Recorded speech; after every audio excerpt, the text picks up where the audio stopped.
Definitely আমার মনে হয় যে এই চরিত্রটা ওর চেয়ে ভালো আর কেউ করতে পারতো না। আমাকে অনেকে জড়িয়ে ধরলো, অনেকে আমাকে বলল যে মানে কী করলাম আর কি। সো এই যে মানুষের অনুভূতি, যখন আমি একটা জিনিস আমরা যখন অনেক বেশি পরিশ্রম করি একটা চরিত্রের জন্য, আমি বলেছি যে এইটাতে কিন্তু আমি চরিত্র হয়ে ওঠার চেষ্টা করেছি, রাহাত হয়ে ওঠার চেষ্টা করেছি। একদম এই যে ড্রাগ অ্যাডিক্টের যে ক্যারেক্টার, এইটা রিয়েলিস্টিক করার জন্য আমি কিন্তু অনেক স্টাডি করেছি। আমি অনেক মাদকাসক্ত নিরাময় কেন্দ্রে আমি ডাক্তারদের সাথে বসে আমি ওদেরকে নিজের চোখে দেখেছি। আপনারা দেখবেন যে একটা সময় যখন কেউ মাদকাসক্ত হয়, আমাকে ডাক্তাররা বলেছে তারা তখন খুব চনমনে থাকে এবং যখন ছেড়ে দেয় তখন স্লো হয়ে যায়, একটু হেলদি হয়ে যায়। তখন আমি ওই সময় অনেক খাওয়া দাওয়া করেছিলাম, মানে অনেক ফুড খেয়ে টিয়ে ফুলে। তো এই যে চেঞ্জেসগুলো, আমি সাইকিয়াট্রিস্টদের সাথে কথা বলেছি, ডক্টরদের সাথে কথা বলেছি, চরিত্রটা হয়ে ওঠার জন্য আমি অনেক স্টাডি করেছি, অনেক মুভি দেখেছি। সো এই কষ্টগুলো করেছি। আসলে আমি যে মেসেজটা দিতে চাই যে আমি ভবিষ্যতে যে কাজগুলো করব, যদি এরকম ভালো ভালো চরিত্র পাই তাহলে আমি আরও ডেডিকেশন নিয়ে কাজ করবো। ও দুর্দান্ত, ও তো আগে থেকেই ভালো কাজ করে। সো ও মায়াটাকে ক্যারি করে নিয়ে গেছে।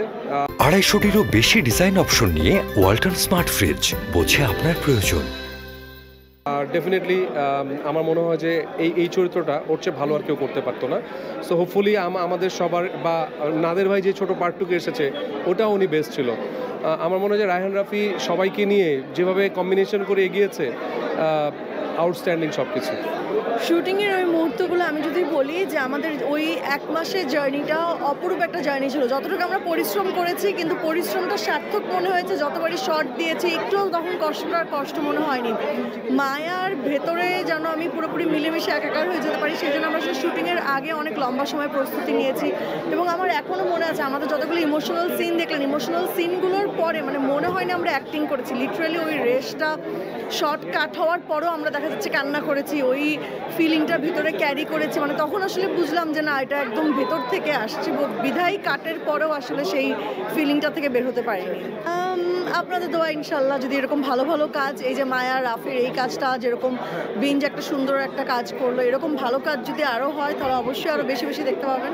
আমার মনে এটা জবাব সবাই আপনারা পেয়েছেন যে দীর্ঘদিন পরে আমি বলবো যে ইমনকে নতুন করে মানুষ আবিষ্কার করেছে এবং ওর এই সাইডটা এখনও পর্যন্ত আমার মনে হয় কেউ উদ্ঘাটন করতে পারিনি। এবং যখন আমরা শুটিং করছিলাম শর্টের সময় আমি ওকে বলছিলাম যে এই কাজটা তোমাকে আমি নতুন করে দেখতে পাচ্ছি এবং আশা করছি দর্শকরাও যখন দেখবে এটা টোটাল একটা 360 ডিগ্রি টার্ন হবে for him. So he did absolutely stunning. সবচেয়ে মেমোরেবল আমার মনে হয় সবগুলো সিকোয়েন্সই খুব কাছের, কারণ সবগুলোর সাথেই মায়া রয়েছে এবং মায়া তো তখন পুরোপুরি মায়াতে জড়ানো ছিল সেই কাজটাতে।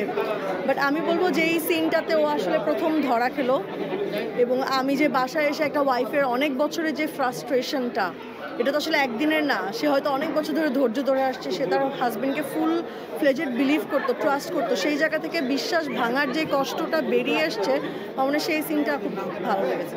বাট দর্শকদের উদ্দেশ্যে বলবো যে আমরা খুবই আশাবাদী এই কাজটা নিয়ে। আপনারা প্লিজ বিঞ্জ ডাউনলোড করে সাবস্ক্রাইব করে আপনারা প্লিজ এই কাজটি দেখবেন। মায়া রাফির পরিচালিত, লিলি প্রেজেন্স, এবং আমাদেরকে অবশ্যই আপনাদের রিয়াকশন জানাবেন কেমন লাগলো। আশা করছি আপনাদের ভীষণ ভালো লাগবে এবং আমি মনে করি প্রতিটা ফ্যামিলিরই কোনো না কোনোভাবে এটা আসলে একটু দেখা উচিত। এটার মধ্যে একটা মেসেজও আছে, সেটা আসলে দেখলে তারপর আপনারা বুঝতে পারবেন।